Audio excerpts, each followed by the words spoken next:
La independencia de Centroamérica, sin duda, es un tema peculiar para discutir. Analistas políticos manifiestan que los movimientos separatistas mexicanos influenciaron a la Capitanía General de Guatemala para este movimiento independentista. La declaración oficial de independencia se toma el 1 de julio de 1823 en un congreso de provincias en donde Honduras, Nicaragua y Costa Rica no participaron, pero el 15 de septiembre de 1821 fue reconocido como el acto fundador. El brigadier Gavino Gainza fue el último representante del rey español en calidad de gobernador y se convierte en el primer jefe de gobierno. Se le otorga una junta provincial para asesoría y se le otorga el título de capitán general en el grado militar. Gainza mantiene sus títulos otorgados por España como jerarca del poder ejecutivo y del ejército. También la independencia y la Constitución española siguen rigiendo incluso bajo la República Federal de Centroamérica hasta la promulgación en la Carta Magna Federal en noviembre de 1824. Más que el deseo de constitución de un Estado-nación en los centroamericanos, la independencia se pensaba más como un rompimiento oficial de los ya débiles nexos con España. Al parecer, nunca fue así. La Capitanía General de Guatemala comprendía 6 provincias. Cada una de las provincias se dividió después en departamentos. En estos existían 2 tipos de autoridades, los delegados de las cúpulas provinciales y los alcaldes. Estos eran órganos locales con funciones judiciales y administrativas que representaban a los pueblos. El 1 de octubre de 1821, Iturbide invita a la Capitanía General de Guatemala a formar una anexión con México. El Ayuntamiento de la ciudad de Guatemala aprueba la unión al imperio el 29 de diciembre de 1821. En enero de 1822 se produce la unión con el Imperio Mexicano. Entonces el jefe de la brigada mexicana que Iturbide despacha a Guatemala, llamado Vicente Filisola, asume el mando político-militar de Guatemala el 22 de junio de 1822, sustituyendo a Gainza. Más adelante, debido a la gran oposición de sus habitantes, se ve el derrumbamiento del Imperio Mexicano. Esto obliga al gobernador Filisola a convocar el 29 de marzo de 1823 al Congreso Constituyente.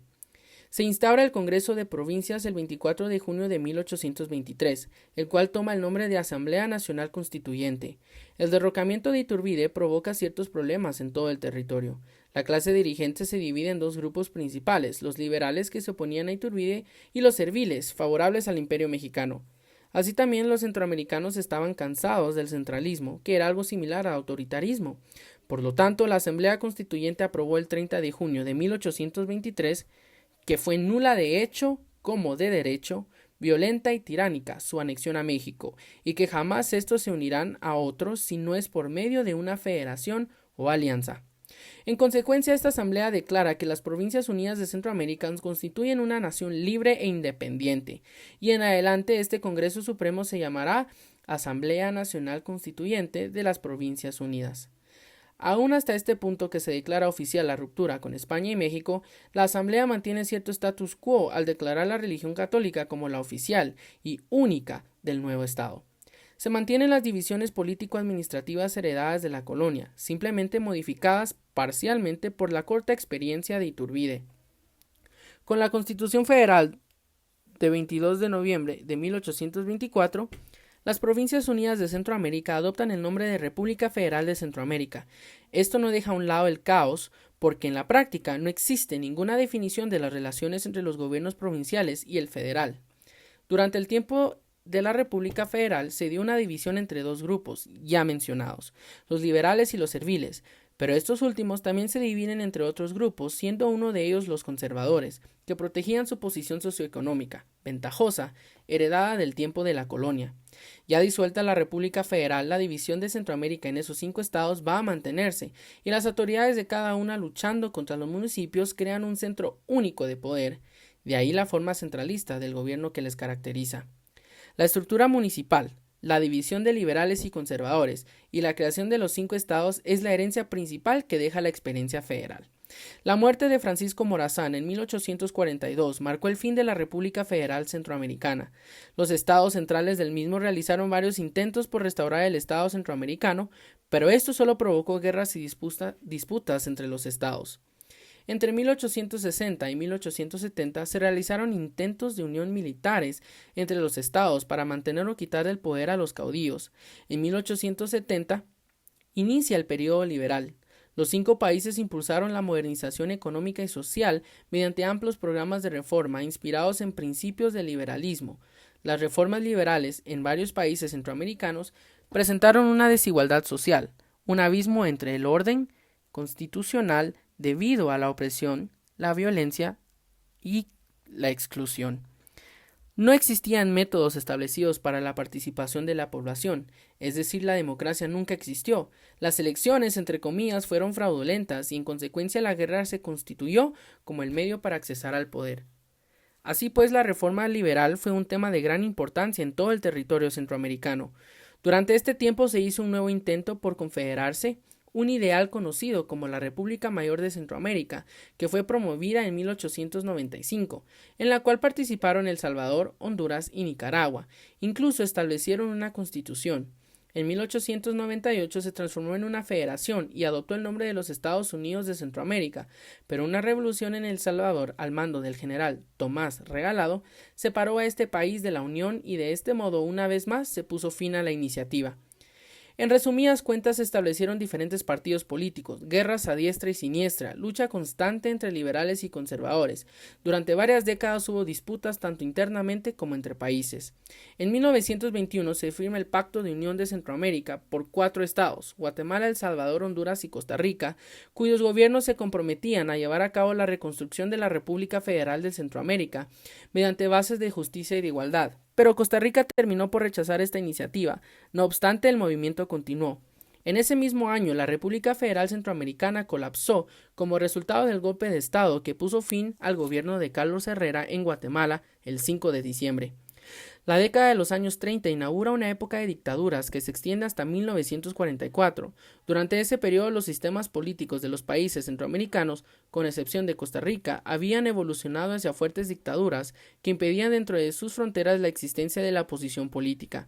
A partir de 1950 se hicieron muchos esfuerzos por una integración política, y el 14 de octubre de 1951, en una reunión de ministros de Relaciones Exteriores de Centroamérica, se firma la Organización de Estados Centroamericanos, es decir, ODECA, donde quedó establecida su sede en El Salvador. Estaba conformada por varios órganos, entre ellos los directivos, el ejecutivo y los subsidiarios. Sin embargo, entre 1951 y 1955 hubieron diferentes disputas que ODECA no pudo resolver en absoluto. Esto provocó que se presentaran reformas. En 1969 Honduras se retiró del organismo. Los países restantes crearon entonces una comisión especial para la reestructuración de la ODECA. La nueva Carta de la ODECA fue firmada en 1962 y ratificada por los 5 estados. Esta ya incluía un orden más estructurado y delimitaba el poder y la soberanía de los diferentes consejos y grupos dentro de la ODECA. Al mismo tiempo, la Organización de las Naciones Unidas aporta un ideal económico con el propósito de la industrialización en lugar de importaciones. El fundamento era el desarrollo de las industrias a crear un mercado a escala regional y otorgándoles protección ante las importaciones. Esto llevó a que los países generaran iniciativas para la integración económica. Fue entonces que el Mercado Común Centroamericano entró en vigencia el 4 de junio de 1961, integrado por Honduras, Nicaragua, El Salvador y Guatemala. Costa Rica se adhirió en 1962. Tuvo logros notables en la liberalización y el intercambio comercial. Fue un incremento sustancial con el comercio intrarregional, generando un crecimiento económico importante. Sin embargo, no todos los países crecieron de la misma forma, ya que habían países que ya se encontraban un poco más desarrollados que otros. Esto causó una desigualdad desde el principio, por la naturaleza, las características y el grado de desarrollo de las estructuras productivas de cada país. Esto provocó muchas disputas y guerras entre los países, lo que logró una división que abrió las puertas a la intervención de países como Estados Unidos para la obtención de tierras en Centroamérica.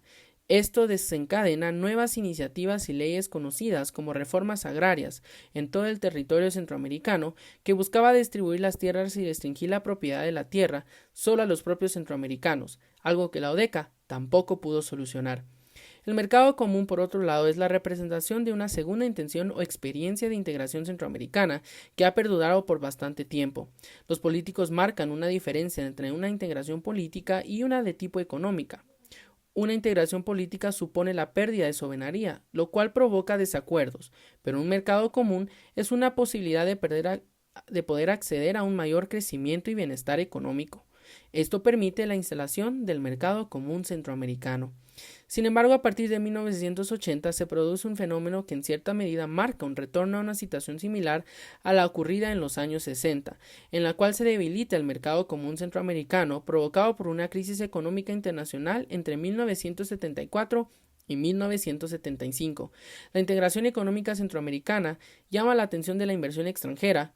El establecimiento de un mercado común centroamericano vuelve atractiva a la región ante los ojos de las corporaciones transnacionales. Esta intervención provoca un interés por Estados Unidos en reemplazar diferentes aspectos del mercado común centroamericano manteniendo su infraestructura. La Iniciativa para la Cuenca del Caribe promueve estos cambios, lo cual se piensa que utilizó Estados Unidos para modelar las economías centroamericanas por medio de los organismos financieros internacionales. Con el protocolo el Tratado General de Integración Económica Centroamericana, realizado en octubre de 1923, se establece que tomará forma definitivamente la nueva integración económica regional. La integración económica asumió una clara postura de regionalismo abierto. La ODECA era un conjunto de buenas ideas que nunca pudieron llevarse a la práctica. Un nuevo impulso que culminó en 1991 con la firma del Protocolo de Tegucigalpa da origen al SICA, el Sistema de Integración Centroamericana.